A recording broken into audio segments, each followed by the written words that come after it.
तो हाय बच्चों, आप सब कैसे हो। आप सबको फिर से स्वागत करता हूं हम सबका चैनल लर्निंग ट्रैक को। तो हम लोग अभी 10th का वीडियोस डाल रहे हैं। आप लोगों को मैं पहले बोला था कि 10th का मैं कंप्लीट करूंगा मैथ्स का, उसके बाद में 9th का सारा मैथ्स का वीडियो आएगा, उसके बाद हम साइंस का वीडियोस लाएंगे। और बीच बीच में हम लोग क्या कर रहे हैं, कुछ वीडियोस जैसे कि 9th और 10th का जो साइंस है पीरियोडिक टेबल का, जैसे एक वीडियोस में छोड़ा हूँ पीरियोडिक टेबल का, और एक शॉर्ट वीडियो भी आया है ट्रिगोनोमेट्री का। तो आज हम क्या करेंगे, मैथ्स का 10th का और 7 चैप्टर बचा है उसको पहले कंप्लीट करेंगे, उसके बाद हम 9th का चलेंगे। बहुत जल्दी जल्दी आ जाएगा वीडियोस आपके पास। तो हम लोग अभी तक 7 चैप्टर कंप्लीट कर चुके हैं, जो कि कोऑर्डिनेट ज्योमेट्री है, स्टार्टिंग हम जिससे किए थे। इसके बाद अभी क्या होगा, ट्रिगोनोमेट्री से स्टार्ट होगा। तो आज हम ट्रिगोनोमेट्री पढ़ेंगे। तो ट्रिगोनोमेट्री चैप्टर का पूरा कॉन्सेप्ट जो है आज मैं आपको समझा दूंगा। तो ये चैप्टर में 2 चैप्टर कवर हो जाएगा। ये इंट्रोडक्शन टू ट्रिगोनोमेट्री है, इसके बाद जो है एप्लीकेशन टू ट्रिगोनोमेट्री, दोनों चैप्टर कंप्लीट हो जाएगा ये ट्रिगोनोमेट्री कॉन्सेप्ट में। ठीक है, तो ये 2 चैप्टर का कॉन्सेप्ट एक साथ आएगा। ठीक है, तो चलिए शुरू करते हैं। सम एप्लीकेशन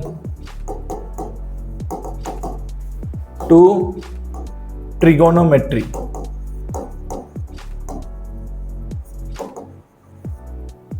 ठीक है, और बहुत सारे टीचर्स इसको क्या करते हैं, इसको क्या बोलते हैं, हाइट एंड डिस्टेंस। ये चैप्टर का नाम दे देते हैं हाइट एंड डिस्टेंस।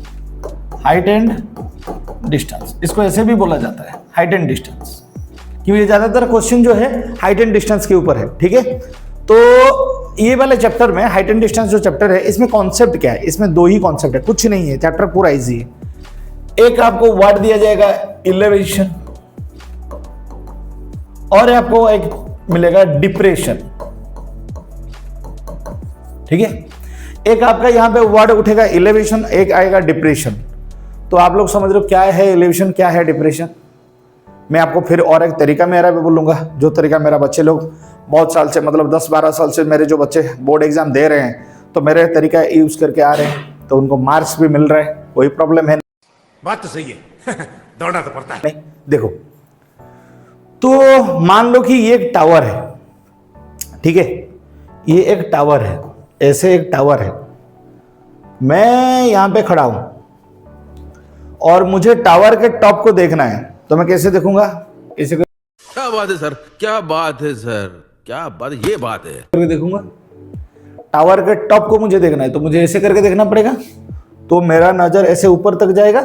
देखो क्या बना, ट्राइंगल बना, और ये जो एंगल बना, जो मैंने ऊपर की तरफ देखा, इसको बोलते हैं एंगल ऑफ इलेवेशन। समझ में आ गया। ये जो एंगल है, इसको बोला जाता है एंगल ऑफ इलेवेशन। कितने तेजस्वी लोग हैं हमारे पास, कितने शानदार विचार रखते हैं जी। आप लोग आ गया समझ में, बढ़िया कोई बात है। एलिवेशन मतलब गर्दन ऊपर करना, ऊपर की तरफ देखना। नीचे वाला जो एंगल बन रहा है वो है एंगल ऑफ एलिवेशन। ठीक है, आप लोगों को बच्चे के दिमाग में आ रहा होगा कि सर ये था टावर, आपका क्या कुछ हाइट नहीं है, आपका भी तो कुछ हाइट बनता है। मान लीजिए ये आपका हाइट है, तो आप कहाँ से देखे, पैर से तो नहीं देखे होंगे, आप तो यहाँ से देखे होंगे। तो ये हो गया आपका नजर। ठीक है, ऐसा भी होता है, डायग्राम हमें ऐसा भी करना होता है, जहां पे हमें अगर वो पर्सन का हाइट मेंशन हो। तो मान लीजिए दिया है क्वेश्चन में, यहाँ पे जो क्वेश्चन आएगा आपका, एक वर्ड प्रॉब्लम आएगा। वर्ड प्रॉब्लम के अलावा ये चैप्टर का कोई भी क्वेश्चन है नहीं, एक आपको वर्ड प्रॉब्लम आएगा। ठीक है, तो वर्ड प्रॉब्लम में आपको क्या मिलेगा, एक क्वेश्चन आएगा कि एक बच्चा खड़ा है जिसका हाइट 1.2 मीटर है, वो 30 मीटर टावर को इतने एंगल ऑफ एलिवेशन से देख रहा है। तब आपको ऐसे पिक्चर बनाना है। अगर बच्चे का हाइट नहीं दिया है, तो अब आपको ऐसे पिक्चर बनाना है। क्लियर हो गया। चलिए, तो यहाँ पे आपको ऐसे जोड़ना है और ये वाला ट्राइंगल आपको बनाना है। अगर बच्चे का हाइट मेंशन हुआ है, तो जो देख रहा है उसका।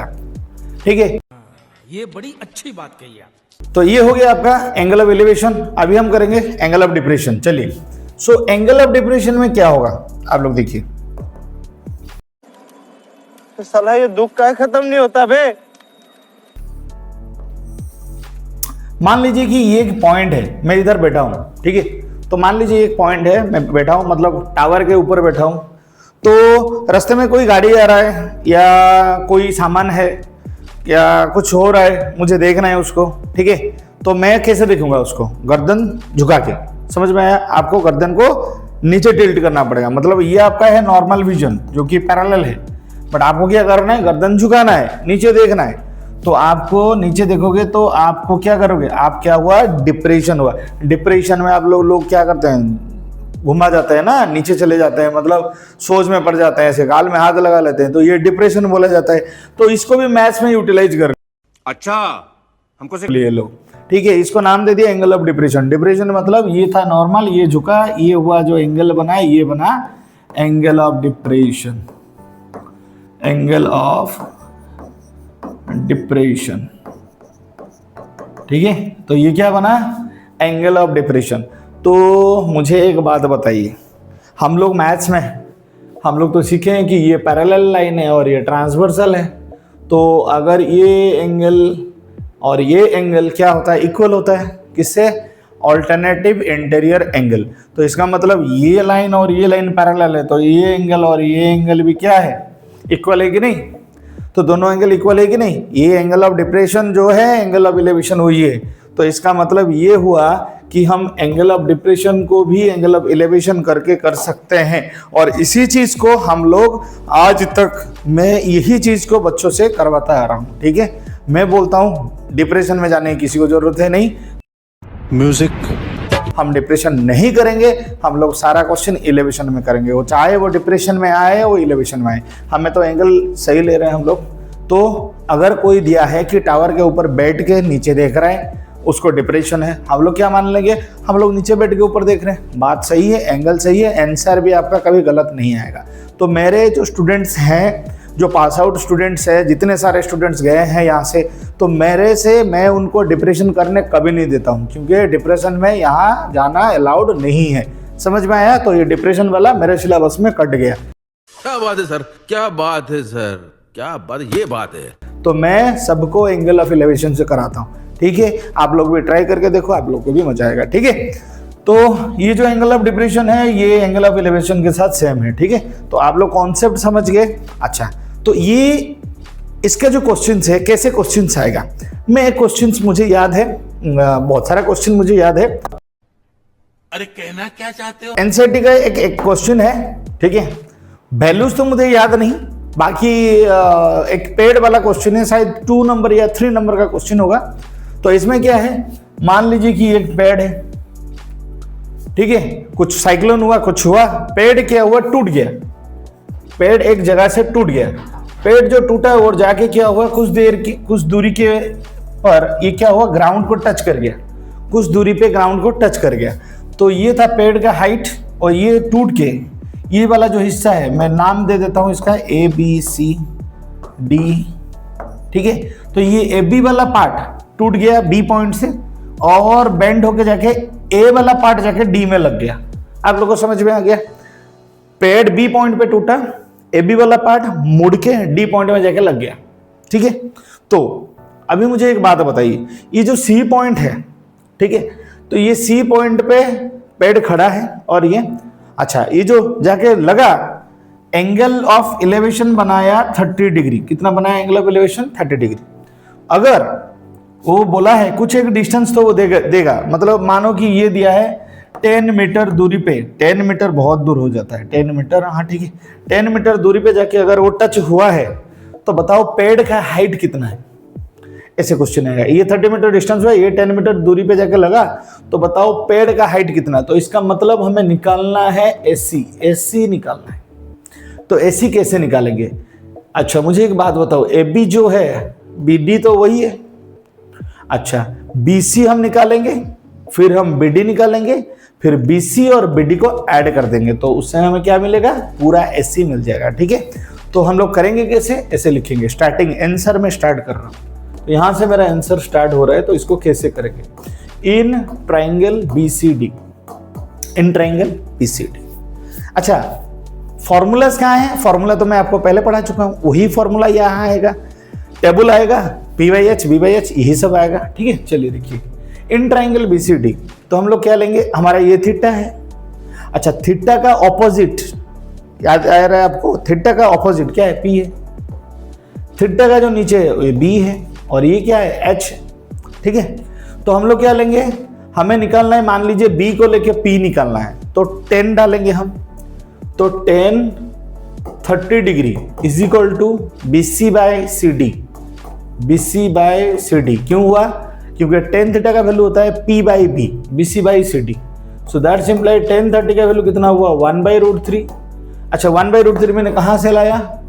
टेन, ये 30 डिग्री का वैल्यू है, टेन 30 डिग्री 1/√3, तो ये हमारा टेन 30 का वैल्यू आ गया 1/√3। BC का वैल्यू हमें निकालना है और CD का वैल्यू 10 है, तो ये 10 चला जाएगा ऊपर। सो BC का वैल्यू हो गया 10/√3। BC का वैल्यू कितना हो गया? 10/√3। तो हमें BC मिल गया। हमें क्या निकालना है? BD निकालना है। सो BD निकालने के लिए वही लेंगे, इन ट्राइंगल BCD। ट्राइंगल तो वही है, इन ट्राइंगल BCD। ठीक है, तो निकालना क्या है हमें? B है, H है, तो 30 डिग्री B और H को लेके क्या आता है? फॉर्मूला cos आता है। So cos 30 degree is equal to B by H, तो CD बाय BD। ये हो गया आपका B और ये H, क्योंकि आपका 30 डिग्री थीटा तो वही सेम है। तो cos थीटा का वैल्यू हो गया √3/2, सॉरी cos 30 का √3/2, थोड़ा क्रॉस वेरीफाई कर लेंगे। cos 30 सही है, √3/2 इज इक्वल टू CD का वैल्यू 10 है और BD का हमें निकालना है। ठीक है, तो BD जाएगा उधर, 2 आएगा इधर, √3 भी आएगा इधर, तो BD इज इक्वल टू क्या मिला? 20/√3। तो BD का वैल्यू क्या मिला? 20/√3, और BD का मिला 20/√3, BC का मिला 10/√3। तो हमें निकालना क्या है? AC का लेंथ निकालना है। सो इधर मैं कर रहा हूं। सो AC इज इक्वल टू क्या है? AB plus BC, AB plus BC। AB की जगह मैं BD लिख सकता हूं प्लस BC।